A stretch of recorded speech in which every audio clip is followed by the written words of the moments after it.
welcome to SW News. The Ministry of Human Resource Development on Wednesday announced the much-awaited new National Education Policy. Now, 5 years after the committee was formed, the Union Cabinet on Wednesday passed the policy. Now, this policy will now replace the existing educational policy that was introduced almost 34 years ago in 1986 during former Prime Minister Rajiv Gandhi's tenure. Our entire education system was run based on this particular policy, but that has been changed with the aim of bringing about some major reforms. Now, as an Indian kid, there is always this pressure on you to score the highest possible marks.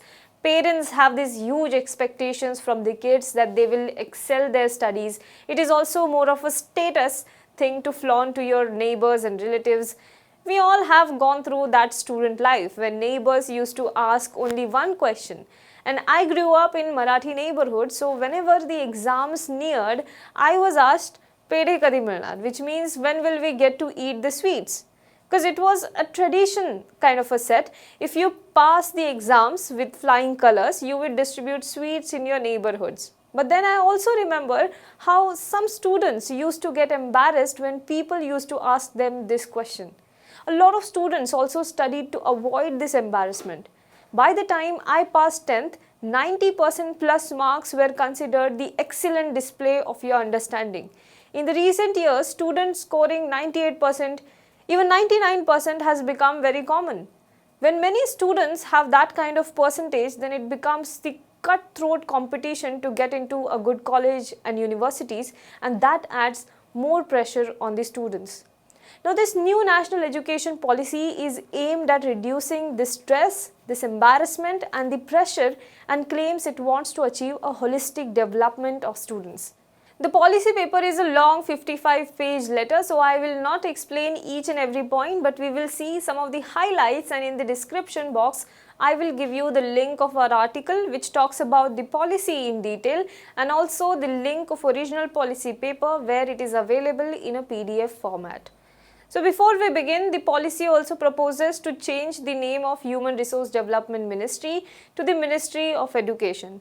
This has been the objection of many groups over the years. The name HRD Ministry was introduced by Rajiv Gandhi, and first HRD Minister under this name was late P.V. Narasimha Rao. Now let's talk about the highlights. The right to education scope extended.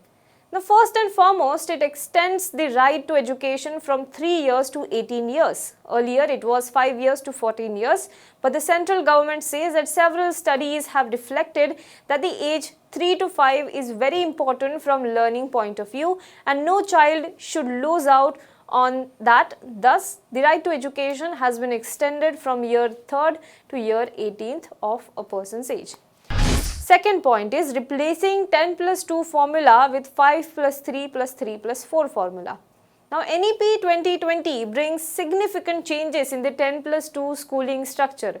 The new structure is 5 plus 3 plus 3 plus 4.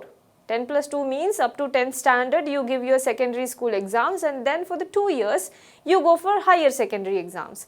This structure has been changed in the new policy. But if you look at it, the actual number of years remain the same if you add 3 years of degree course to your 10 plus 2 structure. Under the new system, kids in the age bracket of 3 to 6 will be brought under the preschooling and Anganwadi system. The initial 3 years will be followed by 2 more years in grades 1 and 2, making it total of 5 years. Experts who consulted the government on NEP 2020 recommended this as kids see maximum brain development in this age. This will be followed by the second tier, which is spread across 3 years covering grades 3, grade 4th and grade 5th. Medium of instruction till grade 5 will be either in the mother tongue or prevalent regional language. The third tier will comprise of grade 6, grade 7th and grade 8. Vocational training will be introduced in grade 6, focusing on local crafts and trade. Students will be encouraged to do internships under experts on local crafts. The fourth tier will comprise grade 9 through grade 12, and there won't be any distinction between streams like humanities, science, extracurricular activities or vocational courses. The NCERT will develop a national curricular framework to reduce curriculum under the new system.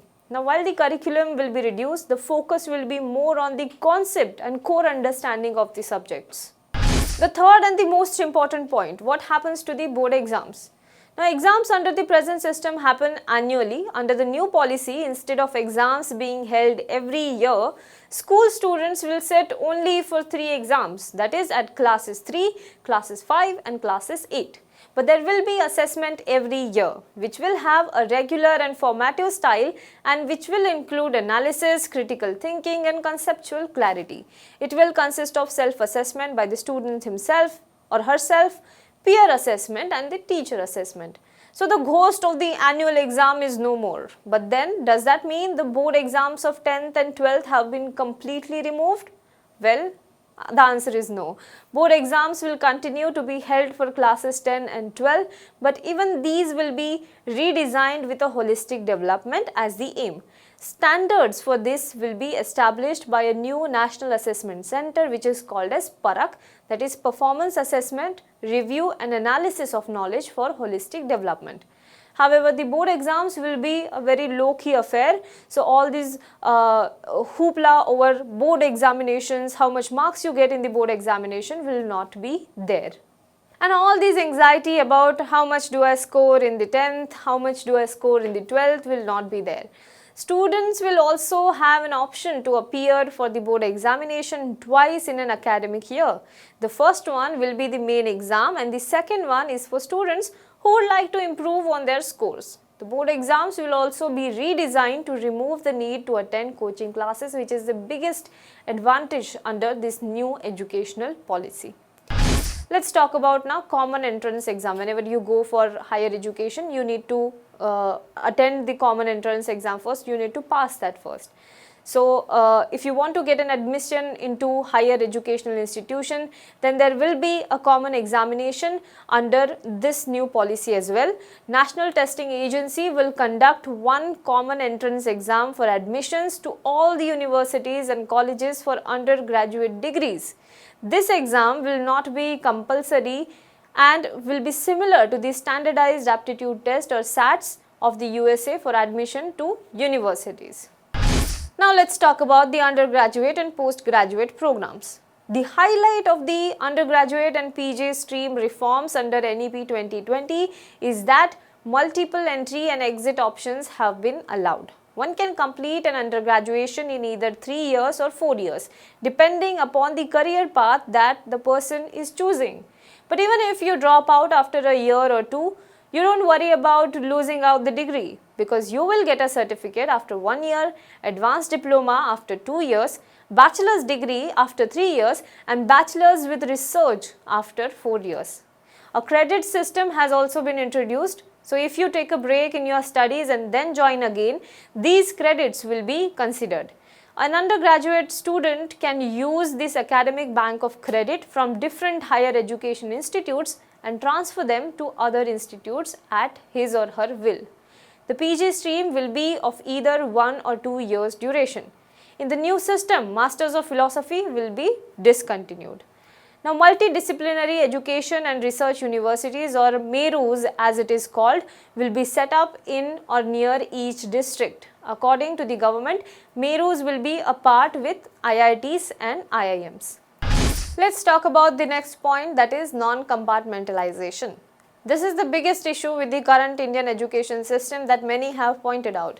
For example, a student who loves science but he is also interested in history and social sciences.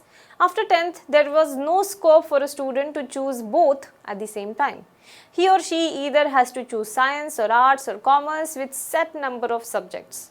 The new policy will be more multidisciplinary and multilingual. There will be no rigid separation between arts, sciences, between curricular and extracurricular activities and between vocational and academic stream.